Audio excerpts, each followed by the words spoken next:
Welcome to the Momentum Lifestyle Podcast, where we interview an inspiring, educational, and entertaining guest to help you build confidence, find balance, and live a life of impact. We'd like to thank our sponsor today, Be Spunky. Now, Blake, Genoa, and myself have been using their Reboot product for well over 6 months now, and it has been life-changing. I found myself recovering faster, having way more energy throughout the day, and honestly feeling just more jacked up as a man. And this is because Reboot is clinically formulated to support healthy male hormone levels, providing stress relief, improved strength and stamina, enhanced drive, and overall well-being. Be Spunky Reboot contains a proprietary blend of 10 natural and organic herbs and active ingredients that are renowned for helping men to enhance physical and cognitive performance, improve stamina, energy, and endurance, optimize testosterone levels, support healthy reproductive function, support cardiovascular function, relieve stress, mild anxiety, irritability, relieve tiredness, fatigue, support healthy sleep patterns, and support healthy body weight. So as you can see, it is a must-have product for all men. So head to their website, bespunky.com.au, that's bespunki.com.au, and use the code MOMENTUM to receive 10% off all Be Spunky products. Dr Jae West, welcome to the podcast. Thank you. I am excited to talk all things erotic blueprint, sexuality, and everything in between. But before we get started with it, can you give the people a little insight into your history and what has got you to where you are now? Yeah, absolutely. So I like to describe myself as a mind-body nerd. And what I mean by that is I've done a PhD in health psychology and exercise physiology because I was always fascinated by the human body. I think it's magnificent. And when I went and was working in corporate health, I started to see that people knew what they were supposed to do, but didn't have the behavior change tools to actually initiate or also sustain behavior change. And so I started to observe this relationship that our mind and body has. And so that got me into the PhD side of things. And then ever since then, I've just seen in my life all of these synchronicities occur around mind-body connections. And it's slowly, so I grew up while I was doing all my studies. I was a dancer at a gay nightclub over in Perth, which just meant from a very young age, I was introduced to all these different ways of seeing life and the world. And it provided this really amazing opportunity to release any judgments because I could actually have firsthand experience with all these different sexualities, genders, gender fluid. And we're talking I'm in my 30s now, so we're talking a good decade ago. So things have changed a lot more, which I'm very thankful for. But it just meant that I had this very unique way of seeing the world. Little did I know that would actually then influence my career later down the track. But again, synchronicities led me to living with a woman over in Perth called Rosie Rees, who started the Only Pleasure Palace. And so I got very used to going home and seeing crystal cocks everywhere or jade eggs, and everyone, any guests, family, anything like that. I just got very comfortable with being able to articulate and talk about sex and sexuality. And so from there, I have slowly started to grow and accumulate these different tools around articulating sex, sexuality, and all of the things outside of the normal box of sexuality. So then Rosie was actually the one that introduced me to Jaya and the Erotic Blueprints, probably about 4 or 5 years ago. And it was one of those moments where I was listening and I just wanted to learn from this woman straight away. It just, as I mentioned, mind nerd as well. So I love frameworks. I love ways of distilling down a concept and an idea and having it in a way that it makes sense. So it creates greater self-acceptance for yourself and all of the crazy experiences that we have in life. Having frameworks sometimes makes them have some sense. So I really resonated with it, but it wasn't until I ended and finished my PhD in 2018 that I actually had the time and space to be able to dive into that content. And then ever since then have been immersing myself in any training that I can get my hands on. And yeah, really starting to build it, because I'm the first person in Perth in Western Australia that's certified, and only 1 in 4 in Australia. So it's very new, but thankfully there's been a lot of support from Jaya and her team, and things like the Sex, Love and Goop series that's come out on Netflix. So there's been all of these great support networks and ways that this is getting to the mainstream now, which is so exciting. So beautiful. There's plenty in that, which is awesome. And I've actually got access to one of Rosie Rees's programs, and she is a wizard also. So you're surrounded by some very cool teachers. For those that don't understand the Erotic Blueprint, and I hope straight after this every single person looks into it, because I found it super beneficial and insightful. What is it, and what are the 5 types? Yeah, absolutely. So the first thing that I'll just say is the Erotic Blueprint as a whole is actually a lot more in depth than just the types. So what we'll articulate right now is just the surface of what we can actually go into in terms of the content. But the types is what everyone knows well, and you might get those aha moments even through just understanding the types. So with the types, these are not set in stone. It's not like, oh, I am one of these, so then I can never change. This is a fluid way and dynamic way of being. So the first one is energetic. So these are people that get turned on by anticipation, by tease. It's the build up. It's having that time and space and not being rushed. So I'll talk through the superpowers and the shadows of each of them. So the superpowers are, these people are very empathetic lovers. It's like they can sense and they can feel everything that their lover's feeling, to the point where some people can feel that sense of orgasming when their partner is orgasming.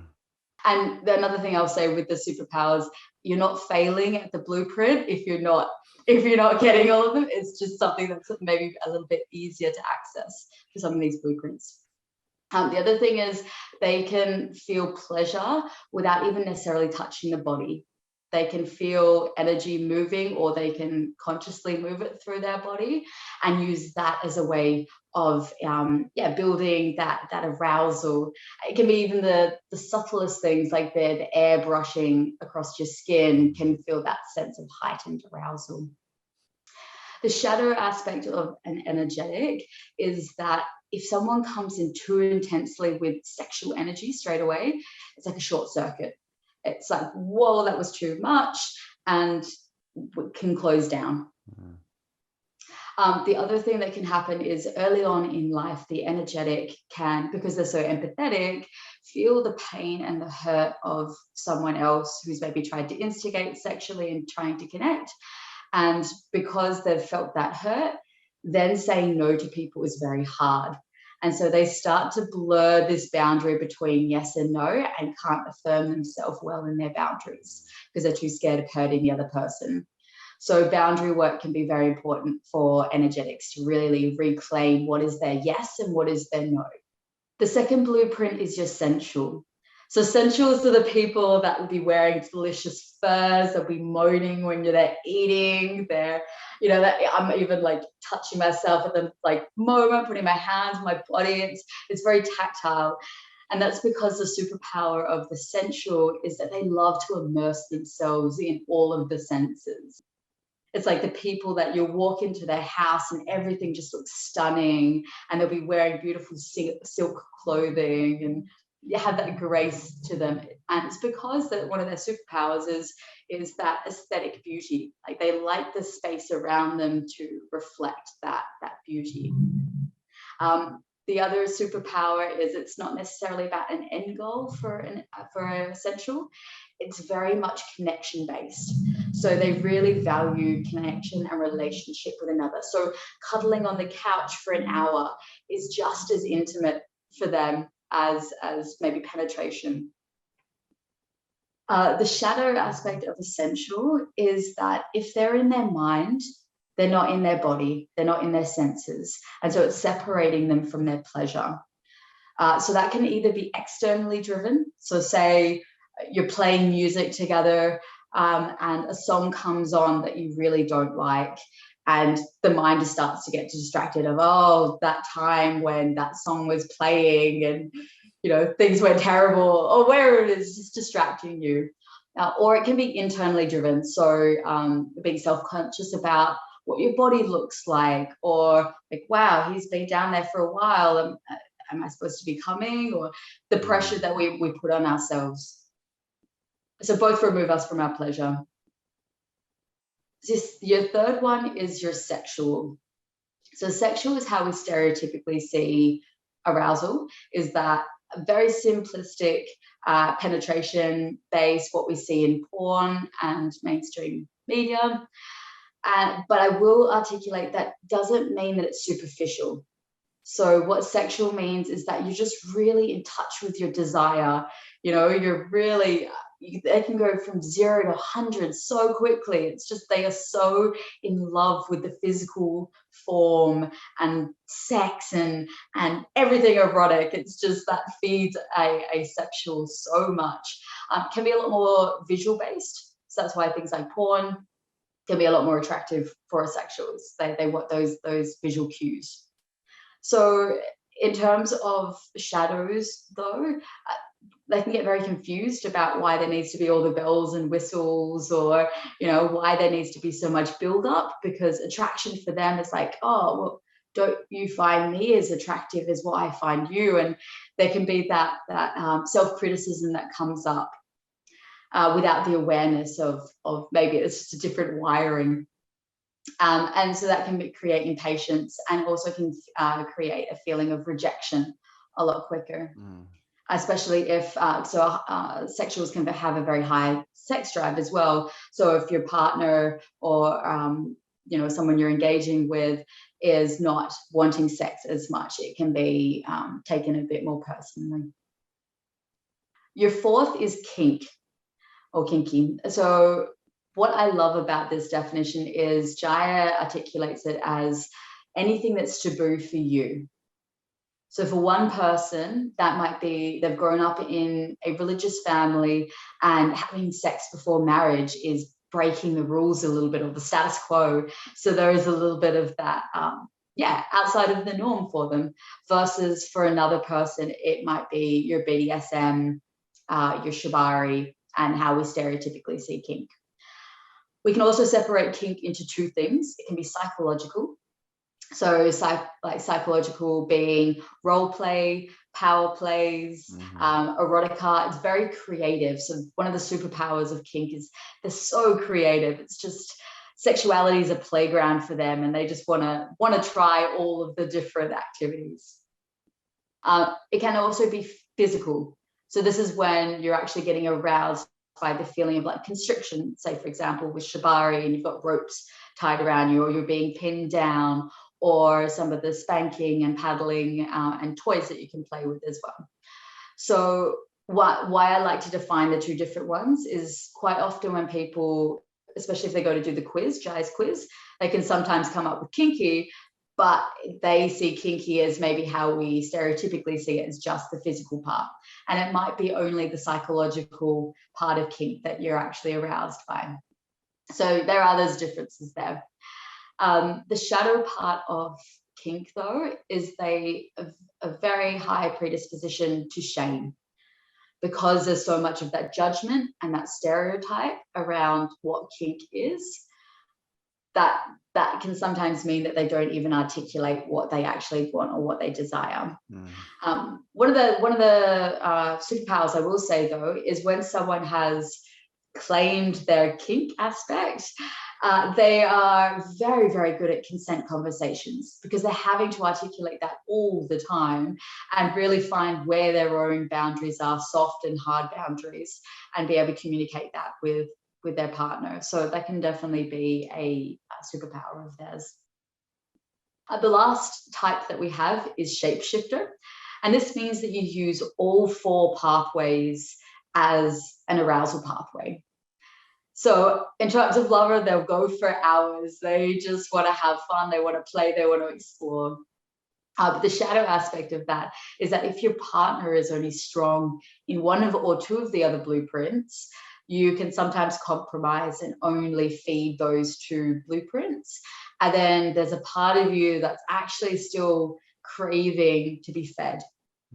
So it's something to be aware of, oh, well, I just might need to feed this in a different way or ask for what I need in a different way.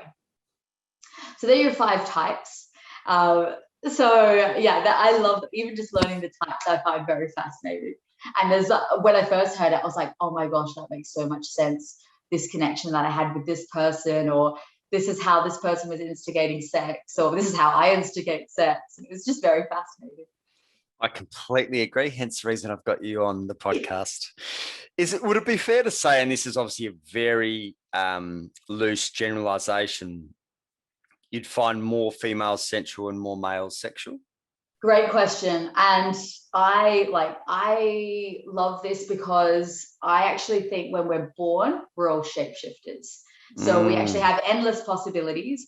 And then through our conditioning, so either positive or negative, we get conditioned into being a particular way. And we are commonly reinforced to, like, for a woman to be energetic. So like there's so many yoga teachers and sensual people. So you wear really beautiful things. And that's how we stereotypically see women. But versus men, you have the locker room chats and I clearly not a man, so I'm not going to try and articulate all the conversations that men have. But yes, there is definitely that pressure or that expectation that's placed on them. And so that's why having a framework like this can be so liberating, because it gives people permission either way to actually be different to what their society encourages them to be. And so I'm actually in the process at the moment of writing an article about flipping the script in the bedroom and allowing women to reclaim their sexual side, because typically if you see a woman who's really in touch with that primal sexual instinct, she's a whore or she's a slut. And if you see a man that's really like empathetic and soft and wants that really light touch, it's like, oh, he's a sissy, or a lot of other derogatory words. So this is actually like everyone. There is no gender, like with the blueprints, it's not gender specific. It's whatever you resonate at any given moment. And I find even within my cycle, I will alternate as well. So I've started to track how I might change. And then that way it allows me to articulate to my partner, hey, like I'm coming up to bleed, I'm going to be a lot more energetic, I need you to just be soft, versus other times of the cycle, I'm pouncing on him. So it allows the changeability of a woman to also make sometimes a little bit more sense too. In hindsight, when I think about it, my partner does the exact same. So I'll keep that in mind. You've obviously spent a bit of time in this space now. What are you seeing as the biggest challenges for people potentially with their own sexuality, and also as a couple? And you use the word shame, which having spent a fair bit of time now coaching both men and women and doing a lot of shadow work and shame seem to come hand in hand so often with women around their sexuality as one of the biggest kind of shadows for women. But what are you finding in kind of your world and your experience?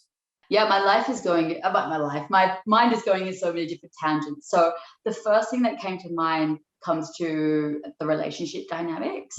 So there's not a lot of frameworks that I've looked into that actually so with the blueprints, there's not like two blueprints are incompatible with one another. And so that, I think, is one of the biggest hurdles of, I haven't been taught the communication skills that are actually needed to articulate my wants, needs, and desires. So the actual hurdle for both parties, for women, I think, is being able to articulate your wants, needs, and desires without being scared of being like rejected or not being loved. And for men, it's that permission to actually receive. So one of the funnest games that I play, which has been beautiful to witness, is getting my partner just to be like, I'm putting a timer on for half an hour. You're not doing anything, like you're just receiving. Mm-hmm. And that permission to actually just soften and surrender, and then over time being able to actually actively say, hey, I'm not in the mood to be the one giving tonight. Can I just receive? And I think that's very empowering for men to get to that space where they don't have to be the one that's always taking control. And likewise for women, actually taking the control and not being scared to fail or mess it up, or if he or she, sorry, I'm in a heterosexual relationship at the moment, but I also have been in homosexual relationships. So I'm articulating at the moment, but this is for any gender-based relationship. But yes, for a woman to actually be fine with not getting it right. And I think the more that I start to explore and play in that realm, the more respect that I have for men, and like what you would have had to do instigating, and especially early, like teenage initiations. It's like, it can be awkward. It can feel really strange in the body, but it's liberating that both parties have permission to do that. The other thing that came to mind a lot was a body image. So in the past, I would have said for women, that would have been one of those barriers, especially because women do typically fall into the sensual. So being in the mind really takes them out of that pleasure. But I'm seeing it more and more in men as well, as the expectation of what your body's supposed to look like, or what type of lover you're supposed to be. And so I think it's just the permission when you're with your partner is that sex is hilarious. Like it's this, like we're the only mammal or animal that uses the same orifice to like eat, to kiss, to like do oral sex. Like there's so many things that we do with this one orifice. And so if we could just laugh at it together and realize that it's not going to be perfect. Sometimes it is. Sorry, like sometimes you have those moments. It's just like, but it doesn't have to be like that all the time. And I think when we create more acceptance and less judgment for one another, it just allows this really beautiful, rich space of connection. You talk about body image and rich spaces for connection. I'm heterosexual like you, but we're talking on kind of all dynamics. What does it look like to create a safe place? You spoke about females in particular. What does it look like to create a safe space for the feminine to feel more at peace from a body image point of view, but also have the confidence to communicate their wants, needs, and desires? What would that look like?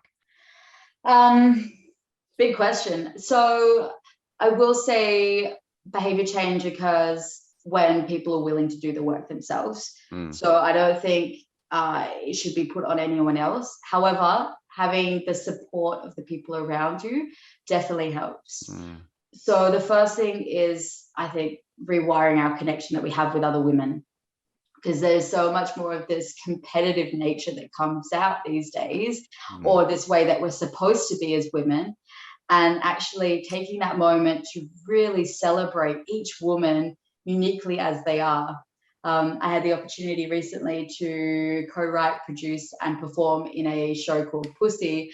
And it was 5 women coming together, very different backgrounds. And the whole creative process was just so rewiring and fascinating, because we came from very different backgrounds, had very different skill sets, but yet there was this common thread of needing to reconnect with what it was to be a woman and how that is different for every woman. So celebrating the diversity within womanhood, I think, is one of the first steps. And with that, with the self-work, releasing the judgment that you have with yourself, and just questioning where that even comes from. Like, we're usually our worst critics and harshest critics. So creating some stillness and some softness and some compassion around that can be so nurturing for the soul. And when we start to reshape that relationship that we have with ourselves, that naturally starts to get reflected externally. In saying that, it can be sometimes nice to set up those, I don't know, like safety, you said the words safe, so I'm going to say safety plans of, I know, so I do come from a background, I did have both bulimia and anorexia. And although I'm healthy and well now, there's definitely the thought patterns that can still come in every so often, or that feeling of insecurity of, am I enough? And so if I have those moments, I've realized that physical contact is one of the best ways that grounds me and gets me back into my body. And so I know to articulate with my partner now, hey, can you just hold me? Or can we just breathe together? And so that feeds, so energetic and sensual. So breathing together is your energetic, and sensual is having that close contact. So that might be different for each person in terms of how they create that safety or getting back into the body. But yeah, whatever is actually getting you in the moment and not into the repetitive patterns and thoughts that have been created and got you into that place. So that was the first part of the question. And then there was another part of the question was... I can't remember, but I think I'm going to take you down that path now anyway. Right.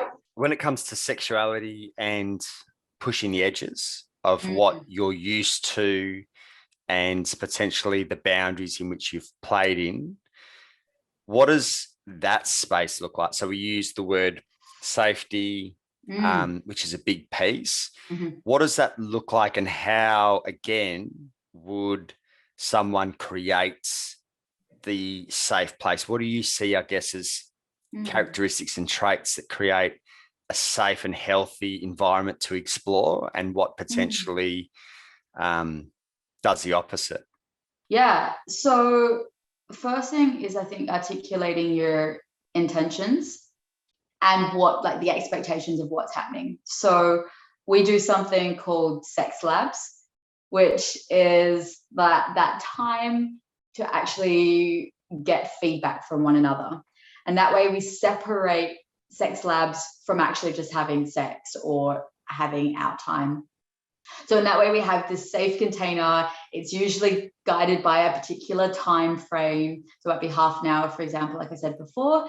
So that way we know after that set time, we come out of that experience. So that in particular for sexual, so sexuals want certainty. So something like that is great. For essential, to create that safety, it might be, do you need anything in this moment? And it might be like, oh yeah, I want the aircon to be turned on because I'm too hot and I need that temperature regulation.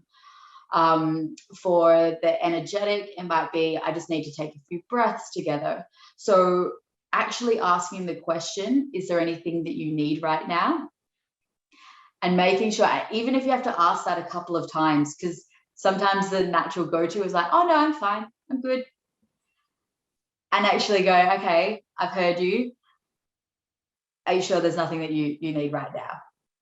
And actually, if you ask that a few times, it's like, oh, actually, yeah, I might actually want to drink water before we get into this, whatever it is. So never presume. I think that's a big thing. And then that carries into when you start to look at the body. So we start to explore somatically, because sometimes our mind will say one thing and then our body will say another thing. So one of the things that we do explore is how the body may give us cues, but it's very easy for the mind to then presume things. An example that I have there is you might be exploring different forms of touch and you might get goosebumps or shivers, and the natural instinct for some people might be, oh, they're cold or they don't like this. But it might be they're actually really aroused, and that is actually a response to that arousal. So sometimes what you can do is just name your observation. Hey, I've noticed that you've got some goosebumps. Can you talk me through what's happening right now? And I would be like, yeah, that's really pleasurable. You know, some people also don't like of trying to find words when they're exploring physical sensations. So you might in advance set up a number system. So like between 1 and 5, 1 is like, no, stop right now. 5 is like, this is pleasurable, like highly pleasurable. So having that, some people like it even simpler. So it can be traffic light system, red, yellow, green. So green being, yeah, love it, keep going. Yellow is like, I'm not sure, it's on that edge, but like keep exploring. Red's like, stop right now. And one of the things that I think is really, really important is reclaiming your capacity to say no or stop.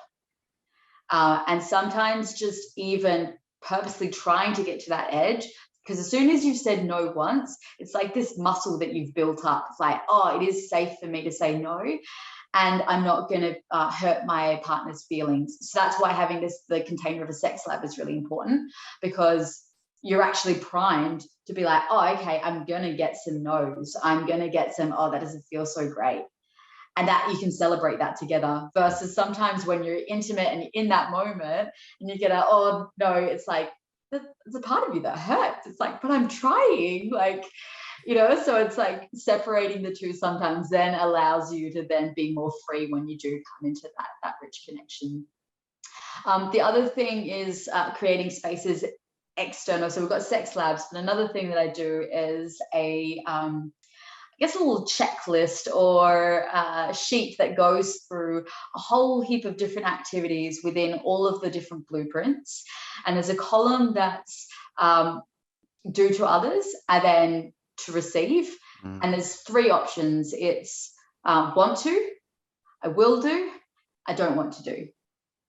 And so it's really interesting, especially within couples, to actually fill in all of these different tasks, because then you can compare and actually have a look like, oh, I didn't realize you were interested in doing that. I'm actually really interested too.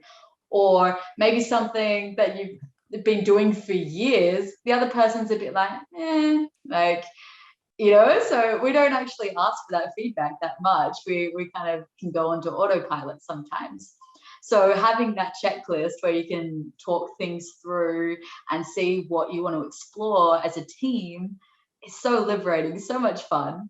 And then you can have date nights that are themed around each of the blueprints. So it might be like, oh, let's do an energetic night. Yeah, I've been really wanting to explore eye gazing or tantra or yab yum, all these different things. So yeah, it can be fun to when you have certainty and that container.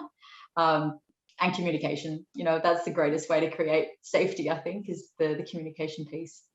Where's this checklist that you talk of? You have to do my training. I like the sounds of it. I like the sounds of it. I'm going to track that one down. So the safe container is what you come back to, and as you kind of mentioned, you use the language sex labs as well. One of the things that really stands out, and to be honest, and I don't know your experience, I love these type of conversations, so I have a lot of them, is the disconnect between someone's deep desire and their ability to communicate it, whether it's previous shame and relationships and slut shaming and all that goes on, or whether it's direct in this relationship. And I think one of the hardest things for a lot of people is not feeling like you can communicate your own needs. What do you say to that, and how do you, again, I know we spoke about safety, but what's your experience with kind of moving through that? Yeah, great question. Articulating things can be so difficult sometimes. And I would say, even for someone who's been training and facilitating this stuff, like I'll still come up against hurdles on how to articulate what I actually need in a moment. So it's not by any means that you have the framework and you're automatically like an expert at being able to own those wants, needs, and desires.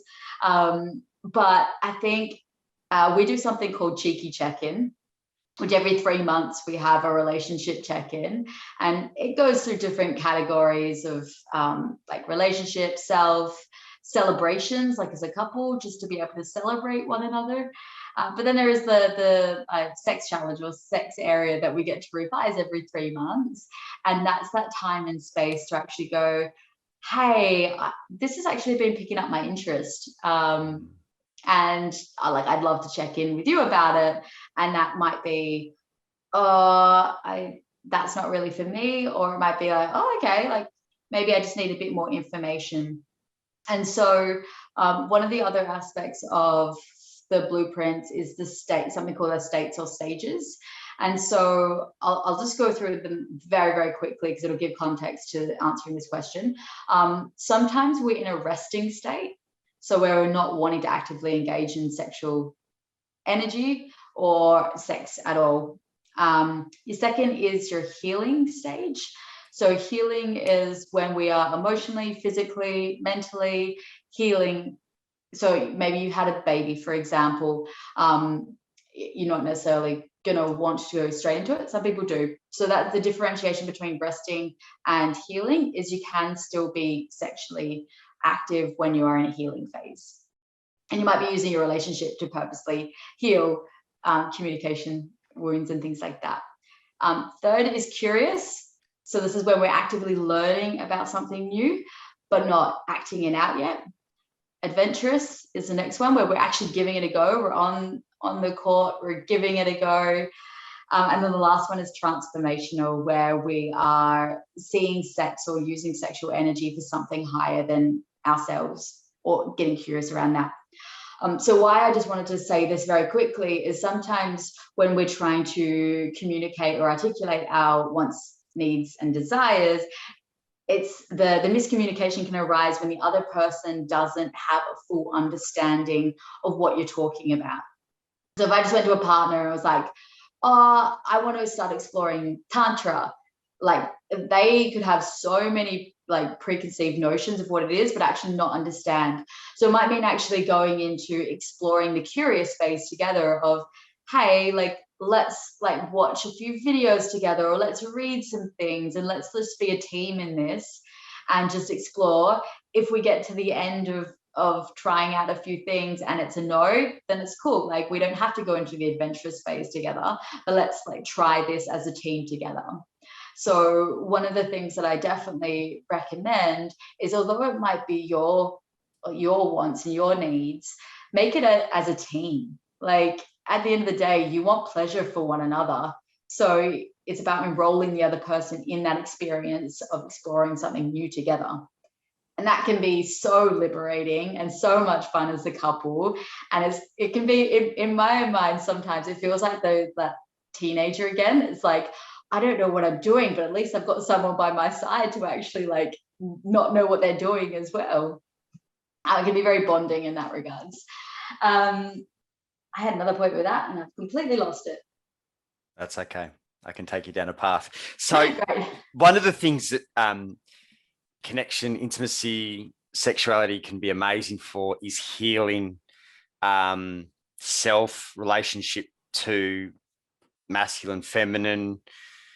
What does that look like from a transformational point of view? And maybe you've got some examples of that's happened in your work that people, may have experienced sex on a certain level, but, when they go deeper into connection, intimacy, healing, transformations, they might not have ever opened that can of worms or even know that it exists, other than, movies or books that they've read and not see it as real life. But what does that look like? How do you potentially start to kind of move into some of that kind of deeper connection, intimacy, healing, transformation? And what do you think's blocking people? So yeah, we're always healing. We're constantly rewiring what we've been wired when we were younger. And how I've used the blueprints personally has been really interesting for me. And it was very much around reclaiming my voice. And in the past, I would have said, in terms of sexually, I would have been I was a lot more quiet. I was very much, I just wanted to be loved. And so it was like, oh, don't speak up too much. I don't know where that came from, but that was the wiring for me. So it was really fascinating for me that when I ended up doing the blueprint quiz for the first time, I was quite high on kink. I was like, oh, that's interesting. Didn't think much of it. But slowly through experiences, I was kink and energetic. So I started going into like drumming and song circles, which from a ceremony. So energetic is very much around ceremony, creating spaces of ceremony. So I was immersing myself and feeding that blueprint unconsciously by going into these singing circles and starting to try and find my voice within this community. And then the second thing that I ended up doing, a dear friend, was exploring Shibari. And that was an edge for me, but I trusted this person. We set up a container where it wasn't about like us as friends. It was very much about the rope and using this time to reclaim my voice. So that was my intention going into it. And it was a really, really like, in retrospect, amusing moment for me, because I was tied up and my intention was that I would speak anything that was coming to mind, and not the chit chat of trying to fill space. It was more of those like really clear words that were coming through, which were linked into my desires. And the word "take me" came to mind, and I'm tied up and I was like, all right, I have to do it. Like, Jay, you have to speak up. This is your time to rewire this. And I got to it and I was like, take me. And like, we kind of just both paused and we're like, what was that? Like, especially like, I think one aspect of a woman is that there is that deep desire to be claimed and be taken. And so this was me rewiring myself, and yet I was whispering. I was like, okay, do it again. And then I actually just really claimed it and like shouted, I was like, take me. And it was just so liberating. I started giggling afterwards because there was so much of this built up tension and this pent up tension that I had of not really allowing myself to be fully claimed by another person. And so then the next part of that, this was in the same Shibari session, they started untying me. And for me, I was like, no, I'm not done. And actually claiming that of like, no, keep tying me, I'm not done, was really liberating as well, because then I could be like, oh, okay, I can ask for more. It's not, you know, there's always that shame aspect of not wanting to take up too much room or take up too much time. It's like, no, actually, this is about me right now, and I'm going to claim that.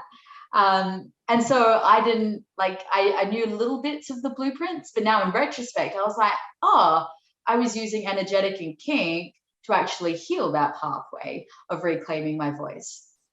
And that might be different for different people. So sensual might be about like coming together in sisterhood or manhood, like in your brotherhood, and communicating, because it's very much about articulating, communicating, physical contact with one another. So we can use the different blueprints and different modalities to actually get to that shadow work that you were talking about and heal as a community. You don't have to do it by yourself. It's like when you enroll another person, whether that's a partner or it can be a friend. Like I've done beautiful intimacy work with close girlfriends or like brothers and my partner as well. And that's been just as liberating, because all of us have this sexual current that's running through us. And it's not something that's necessarily always talked about or articulated unless we, it's not bragging, but like, unless we're doing it right, we don't always want to showcase what's maybe not going right. And so having a way or a framework to articulate that is, I find, so liberating. For those that don't know Shibari, which is kind of rope work, what do you how would, like, what are the benefits of Shibari? Because people like who have never explored rope work will be like, what the fuck's going on here? What kind of comes up in Shibari work, and what's the general theory, I guess, behind that type of exploring? So Shibari is a Japanese modality. I don't know too much about the history, so I won't articulate or go into it too much. I won't preach to be a Shibari facilitator or anything like that, but I've used it myself to reconnect. And so what it is there's typically two people. So one person is said to be the tire, and then one person is receiving.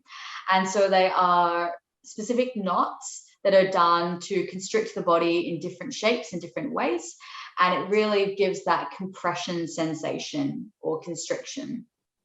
So symbolically, that can even bring up a lot for people is the pressures that we put on ourselves or what we feel constricted by in our life.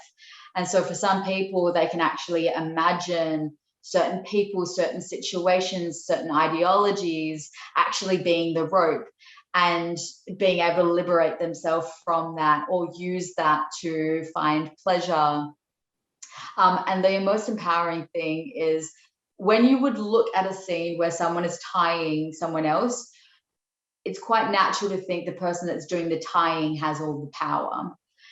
But actually the whole aim of Shibari is the person who's being tied is always the one with the power. So at any point, so you create a safe word before you start, and that you can say that at any point. And you will immediately, so typically there'll be scissors, like particular cutting scissors that can actually get you through and get you out of the ropes very, very quickly. So yeah, it's one of those moments where you're using it more so for the exploration of the sensations, but then also of your voice, your body, and your connection with power. Because that can be a huge thing that people are having to rewire that these days is, their relationship to power and authority. Yeah, it's a good example that you give with Shibari, and even taking it one step further, I guess, back in terms of topping or bottoming. And often people think with bottoming that that's just a complete surrender and a powerless position. But that can be just as powerful, the bottoming, as it is the topping in kind of that power play as well. But can you talk a little bit to that and how there's so much power in potentially bottoming as well? Yeah, so bottoming can be such a rich connection with trust, because at the end of the day, you are saying to your partner, and when you're playing in that sub-dom role, it doesn't necessarily need to be your intimate partner that is in that relationship dynamic with you. There are so many ways that you can explore it, but you are literally saying, like, I trust you with this, and I trust you to be able to hear my no's and honor that. And that can actually be very liberating for the top as well, of like, oh wow, you trust me with this, like, that's amazing. And you want to be able to honor those no's, and you also want to find those yeses as well. So that's the first thing that comes up, is that relationship with trust when you're being a bottom. Again, you have to have full trust in yourself as well. So the trust doesn't just go externally, but you really need to trust yourself, of like, there's no I don't know, or people pleasing. It's like that has to be put to the side. That it's like, what do you want right now? And that question can be quite confronting actually sometimes, of like, oh, what do I actually want? Because also some people don't always know what they want. They haven't made a lot of their choices in their life, or they're exploring new ways to find pleasure. And that's that opportunity to go, oh, what does my body actually feel like in this moment when I get out of my head? Is it actually bringing arousal? And arousal doesn't necessarily need to be one way. It can be this full exploration of being energized or feeling comforted or feeling really alive. It's like there's so much way that the body can feel pleasure. And being in that space of designated submission could be like, oh, my role right now is to explore all the different ways that my body might be able to receive pleasure. And so having that definitive role can sometimes then relinquish any need to reciprocate. Like sometimes it's like, oh, you've been giving a lot, so maybe I should give now. And it's like, oh, okay, no, this is actually the intention right now, is to submit, to surrender, and being able to actually sink into that a little bit deeper as well. So you've got a couple who have worked out their primary erotic blueprint, but as you said, kind of worth checking in regularly because that can shift. And they decide to come and work with you. And last time I checked, you were doing kind of like an 8-week or 8-session kind of process with them. What happens over that 8 sessions? Yeah, so it does go in alignment with the Erotic Breakthrough Blueprint Breakthrough course that Jae does. So any training that you do with me, actually you do get the course from Jae as well. So that's over 70 hours of content and games and all sorts of things that you get to explore. And then I'm there to support it and personalize it to you and your specific situation. So there's 8 modules. That's why it goes for 8 weeks. First of all is that introduction, that celebration, that intention setting, and yeah, creating the framework of what we'll be exploring together. Then we go into what a core erotic blueprint is. And so this goes into, as I mentioned, the types in a little bit more detail. It goes into the states and stages, and then it also goes into pathways and blocks that we have. Then from there, module 3 is determining your erotic blueprint. And so that can come psychologically, so doing the quiz. You can even probably hear from the explanation of each of the blueprints. Certain things might resonate. And it's quite common that some people will resonate with the shadows more than the superpowers. They're like, oh yeah, I definitely do that in that situation. That's very normal. But then there's also physical or somatic ways to explore what your blueprint is.